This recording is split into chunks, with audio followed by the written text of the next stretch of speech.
Hey guys, I'm going to apologize for a few things. First of all, my enunciation of certain words is going to be pretty sloppy, and that's not intentional. It's because I've injured my tongue, and it's kind of difficult to enunciate certain words without it hurting, so sorry about that, guys. I might be a little unclear.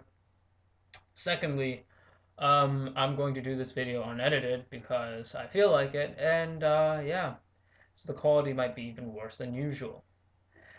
And apart from that, I have to draw attention to the fact that the True Pooka's video was falsely flagged recently, so I'd appreciate it if you could check out the mirror I have in this video down below. Well, not me, but mirror someone else put up of the True Pooka's video. Please watch that, and please subscribe to the True Pooka if you haven't already. Don't know why you haven't if you haven't, but anyways. So, one of the most common questions I've been asked is what I'm majoring in and what I'm going to do after I graduate. Well, see, the thing is, guys, if I told you that, I would probably be dock dropping myself because the program that I'm in is unique to this university and one other. So, yeah, that would probably not be very bright of me. But I can tell you what I'm going to do after I graduate and major from this particular unique program. I plan to get into the area of sustainable eating. And my goal is that I want to introduce sustainable farms and sustainable agriculture to the third world countries, which are impoverished and often have hunger epidemics. So this has always been something of a dream that I've had ever since I was a kid. And ever since I developed my love of cooking, it's just something that I want to give to other people. And it was definitely something that religion inspired, actually. When I was a kid, when I went to church, we would always pray God, and we would always say, "Thank you, God, for all the food that you gave us." And I would always think to myself, well, what about other people who don't get the food? Why do we get food and not other people? Shouldn't we be praying for other people to get food? And now that I'm an atheist, I can realize this dream that I've had of everyone not being hungry and everyone having enough to eat. And I'm actually going to do something about it rather than just praying to God and hoping things will go my way. Anyways, David Randall Curtis asked me, what are my favorite YouTube channels? Hmm. It's a tough one, actually, because I have a lot of favorite YouTube channels. But the two favorites that stand out for me are probably Theoretical Bullshit and The Living Dinosaur. So if you haven't checked those out already, then please do. Darnak asks me that now that I'm 18, will I do a shirtless vlog TV or video? Um, okay, Dar, and anyone else who wants to see me shirtless. I have yet to do a vlog TV yet, and I should get right to that when I'm a little less busy. As for actually going shirtless in a video or on a vlog TV, sure, I guess. I have no problem with that. It's just that you guys will probably be very disappointed because I'm nothing to look at. Not that you had high hopes anyways, but I digress. Jim asks me, what are my favorite games at the moment? Depends. Because my favorite board game has to be chess. It is just something I guess I was naturally good at because I picked it up very quickly. Something I'm good at in general, and it just caters to everything that I like. It's a mind game, strategy, it's high impact, intense, it's timed because I like playing timed rounds. I don't like allowing people to dawdle on their moves. So yeah, I like chess a lot. But my favorite video game of all time has to be the Ace Attorney series because Ace Attorney is awesome. And the only way I can really describe it is you have to, okay, you're a lawyer and you have to try and get a not guilty verdict for your client. And these cases are often really interesting and intricate, and the dialogue is often really hilarious. So I love the Ace Attorney series. Let's see.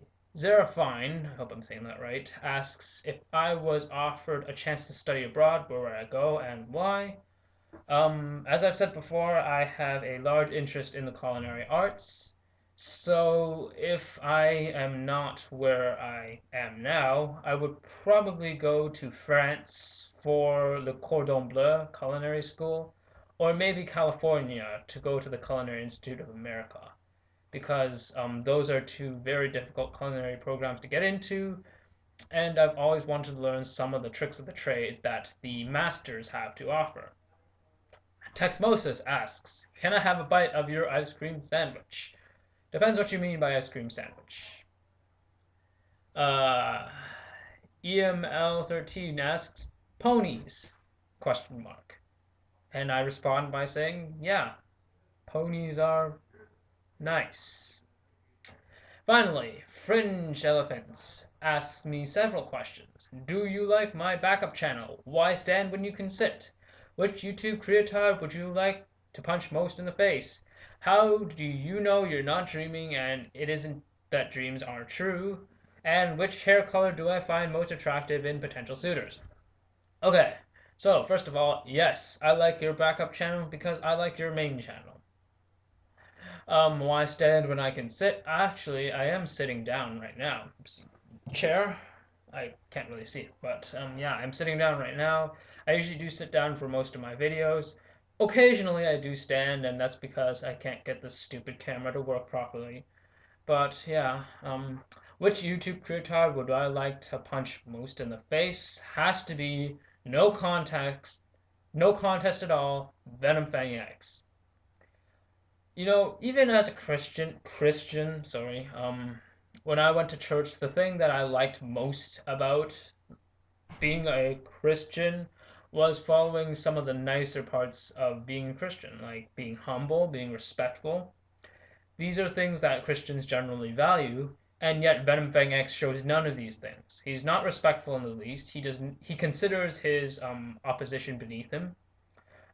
He's cheated a charity out of their money and has not felt the least bit guilty about that.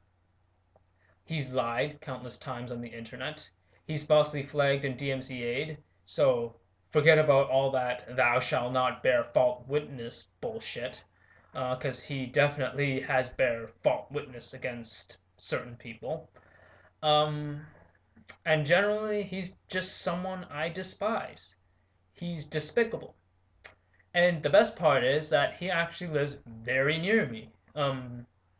If my information is not off, I'm not going to divulge where he lives because don't want to dock drop him. But I think if my information is correct, he's actually a stone's throw away from where I live right now. So yeah. And how do I know if I'm not dreaming or if dreams are actually true? The thing is, I don't know.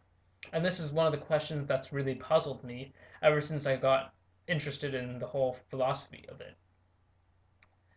And this is one thing where creationists don't really seem to understand, and theists don't seem to understand that maybe all we perceive as reality might actually, in fact, not be reality. Maybe it might be a dream. It just goes to show you that we aren't as certain about the world as we think we are. And it's troubling, yes, but at the same time, it's a humbling experience. And I will never be sure if I'm actually dreaming or in a coma-like state, and this is actually my subconscious that's projecting what I perceive to be as reality in front of me. So I don't know. Which hair color do I find most attractive in potential suitors? Well, I'm a fairly simple guy, okay? I don't want my women to try too hard to try and impress because I prefer women simple. I prefer dating to be a simple experience and not this complicated bullshit that kids these days seem to like to go through. But, you know, it'd be interesting if I could date someone with a really wacky hair color. Not too crazy, but like something different, like blue or green or reddish or something. I don't know. Yeah, so that's all the questions that you guys had. Thanks for watching, and thanks for posting these questions. If you guys have any more, feel free to post them anytime, or post them in a personal message, and I'll try and answer them. So, may the truth always be heard. Later.